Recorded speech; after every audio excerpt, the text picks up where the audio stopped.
여러분 안녕하십니까? 뉴스투데이 강원입니다. 속초 북부권은 개발이 더디고 인구 유출도 빠르게 진행되고 있습니다. 각종 군사 규제 때문인데 접경지에서 제외돼 혜택은 전혀 없는 상황입니다. 홍한표 기자가 보도합니다.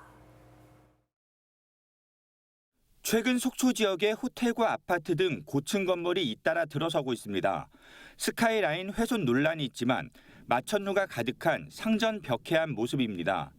하지만 이는 속초시 절반인 남부권의 모습일 뿐 북부권은 개발이 더디고 인구 유출도 빠르게 진행되고 있습니다. 고도 제한 등 각종 군사 규제로 인한 것인데 정확히 속초시의 면적 50%가 민간인 통제선 이남 25km 내에 포함됩니다. 철원, 화천, 양구, 인제, 고성을 비롯해 민통선까지의 거리가 속초와 비슷한 춘천까지 접경 지역에 포함돼 있지만 속초시만 유일하게 제외됐습니다. 접경 지역에 편입되면 추가 교부세 30억 원을 받을 수 있고 균형 발전 특별회계 국고 보조 비율이 현행 50%에서 80%로 확대됩니다. 또 평화경제특구 편입 등의 혜택을 받을 수 있습니다. 속초시의 경우 규제만 가득하고 혜택은 전무한 형편이 되어버린 겁니다. 경기도에서도 비슷한 형편에 놓인 가평군이 있습니다. 인구 100만 명이 넘는 고양시를 비롯해 양주시, 동두천시, 포천군 등이 접경 지역이지만 가평군만 누락됐습니다. 이에 따라 지난해 12월 속초시와 가평군은 접경 지역 편입을 촉구하는 건의문 채택과 서명식을 열었습니다. 오늘 입장이 같은 속초시와 공동 건의문을 채택하고 연대하는 등 차근차근 접경지역 지정을 위한 노력과 준비를 하겠습니다. 또 올해부터는 정치권과 협력해 본격적으로 공동 대응에 나설 계획입니다. 국회에서 국회의원님들께서 적극적으로 도와주셔야 되기 때문에 우리 속초를 포함한 가평군의 국회의원님께 전달이 돼서 함께 공조를 해나가고 있습니다. 한편 강원도에서는 6개 지역이, 경기와 인천에서는 9개 시군이 특별법을 통해 각각 연간 150억 원가량의 지원을 받고 있습니다. MBC 뉴스 홍한표입니다. 이런 가운데 강원도는 특히 열악한 의료 접근성만큼이나 의사 부족 문제가 심각합니다. 특히 흉부외과와 소아과, 응급의학과 같은 필수 의료 과목 의사들이 점점 더 귀해지는데요. 그 이유가 뭔지 이송미 기자가 들어봤습니다. 이경학 원장은 8년 동안 강원도의 한 대학병원에서 흉부외과 교수로 일했습니다. 당시 그를 도와줄 전공의가 없어 수술 후에도 24시간 환자를 돌보는 게 다반사였습니다. 그런 역할을 해줄 사람이 없기 때문에 제가 그냥 지키고 있을 수밖에 없는 거죠. 그래서 수술 끝나고 나오면 그날은 그냥 뭐 의뢰 당직처럼 병원을 지키고 앉아서 하룻밤 같이 환자하고 밤새고. 응급실에 연락을 받고 다시 병원에 가는 일도 많았습니다. 본인의 전공이 아닌 환자가 응급으로 왔을 때는 당직이 아닌 교수한테 연락을 해서 와줄 수 있는지 먼저 확인을 하고 환자를 받을지 말지를 결정하게 되는 그런 구조가 되는 거죠. 이 원장은 결국 지난 2021년 대학병원을 떠나 개원을 하게 됐습니다. 의사들이 대형 병원을 떠나고 강원도를 떠나는 것은 비단 흉부외과만의 일은 아닙니다. 최근 강원대병원 소아청소년과 전문의 4명이 사직 의사를 밝혔습니다. 지난해 속초의료원은 의사가 없어 응급실을 닫는 사태가 벌어지자 연봉을 4억 원까지 올렸습니다. 낮은 수가와 의료 분쟁에 대한 부담, 개인의 희생을 강요하는 업무 강도가 주요 원인으로 꼽힙니다. 신기하게 일하는 그런 질환이 있을 때 사실 지역병원에서는 이제 그게 커버가 잘 안 되니까 환자를 전환하는 게 쉽지가 않아요. 몇 시간 잡고 있는 경우도 있어요. 보내야 되는데. 정부는 필수 의료 패키지를 발표했습니다. 10조 원을 투자해 필수 의료 과목 수가를 올리겠다고 했습니다. 지역에서 10년 동안 근무하는 조건으로 장학금을 주는 계약형 지역 필수 의사제도 도입하기로 했습니다. 하지만 수가 재원은 어떻게 마련할 건지, 또 지역에서 양성한 의사들이 남을지도 과제입니다. 그런데 과거에 우리가 해봤지 않습니까? 공중보건장학제도, 군의대학장학생제도, 정책 자금은 한시적이고 그 친구들이 나와서 적절한 보상을 받을 수 있게끔 해줘야 되지 않습니까? 강원도는 지금 필수 의료를 담당할 의사들이 점점 줄어들고 환자들이 지역 병원을 떠나 서울로 가는 악순환에 빠지면서 의료 서비스의 위기를 맞고 있습니다. MBC 뉴스 이송미입니다. 정부가 내년도 의대 입학 정원을 2,000명 늘리겠다고 발표한 뒤 의사 단체들의 반발이 거세지고 있습니다. 대한의사협회는 김태구 강원도 의사회장을 비상대책위원장으로 선출하고 오는 15일 전국 시도단위 걸기대회를 개최한다고 밝혔습니다. 강원도에서는 도청 앞에서 200명 정도 모일 것으로 예상됩니다. 의료 공백 위기 속에 의협은 이번 걸기대회 이후 총파업 여부를 결정할 예정입니다. 지역 관광지를 어떤 나이대에서 주로 오는지에 따라 지자체의 관광 전략도 바뀔 수밖에 없을 텐데요.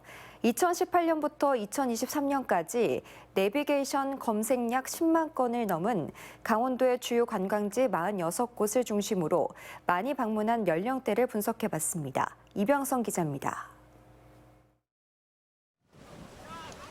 관광지는 특성에 따라 주로 찾는 연령대가 정해져 있습니다. 자연경관을 선호하는 5, 60대의 수요와 사람이 많고 이슈가 되는 이른바 핫플레이스를 찾는 20, 30대의 수요가 같지 않기 때문입니다. 2018년부터 작년까지 6년 동안 차량 내비게이션 검색량 10만 건이 넘은 대표 관광지 46곳의 방문 연령대 비율을 통신 데이터에 기초해 살펴봤습니다. 우선 20대 비율이 높았던 관광지 46곳 중에 8곳뿐인데 무려 4곳이 강릉입니다. 아르떼 뮤지엄 강릉과 강릉항, 강문해변, 강릉중앙시장 등인데 강릉중앙시장은 KTX 강릉선이 들어선 이후 도보 또는 대중교통 이용률이 높은 20대가 역 근처 관광지로 이용하는 걸로 보입니다. 이 밖에도 양양 서피비치와 춘천 남이섬, 속초해수욕장도 20대에게 주목받았습니다.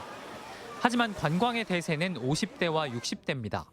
46곳 중에 30곳에서 50대 또는 60대의 방문 비율이 가장 높았습니다. 원주 출렁다리나 양양 낙산사, 홍천 수타사 등 자연 경관을 즐길 수 있는 곳이거나 강릉 주문진, 동해 묵호항 등 차로 이동해서 특정한 음식을 즐길 수 있는 관광지가 포함됐습니다. 반면 30대와 40대는 자연 경관이 있으면서 체험시설이 있는 곳을 주로 선호했습니다. 어린 자녀들을 고려한 여행지로 보이는데 휘닉스 평창, 홍천 알파카월드, 평창 대관령 양떼목장 등이 여기에 해당합니다. 주요한 목표가 되는 나이가 지역마다, 관광지마다 다른 만큼 지자체도 이를 고려한 전략을 수립하는 게 중요해 보입니다. MBC 뉴스 이병선입니다. 설 연휴 직후부터 여야가 4월 10일 총선 후보 선출에 속도를 내면서 기호 1번, 2번의 윤곽이 속속 드러날 전망입니다. 국민의힘은 오늘 서울, 제주, 광주를 시작해 17일 강원, 울산, 부산, 대구를 마지막으로 닷새 동안 공천 신청자 820명의 면접을 진행한 뒤 다음 날 단수 추천 후보를 발표할 예정입니다. 더불어민주당은 조만간 단수 경선 여부를 가늠할 3차 공천 심사 결과를 발표한 뒤 19일부터 3일간 경선 투표를 통해 후보를 선출할 계획입니다. 설 연휴 기간 음주운전 교통사고가 평소보다 많이 발생하는 것으로 나타났습니다. 도로교통공단이 최근 5년 동안 발생한 설 연휴 교통사고를 분석한 자료에 따르면 전체 교통사고 8,231건 가운데 959건이 음주사고로 11.7%를 차지했습니다. 이는 명절이 아닌 평소 교통사고 중 음주사고가 차지하는 비율 7.8%보다 3.9%포인트 높은 수치입니다. 인명피해 발생 비율은 12.7%로 평소 대비 4%포인트 높았습니다. 최근 5년 설 연휴 기간 교통사고로 죽거나 다친 사람은 14,442명입니다.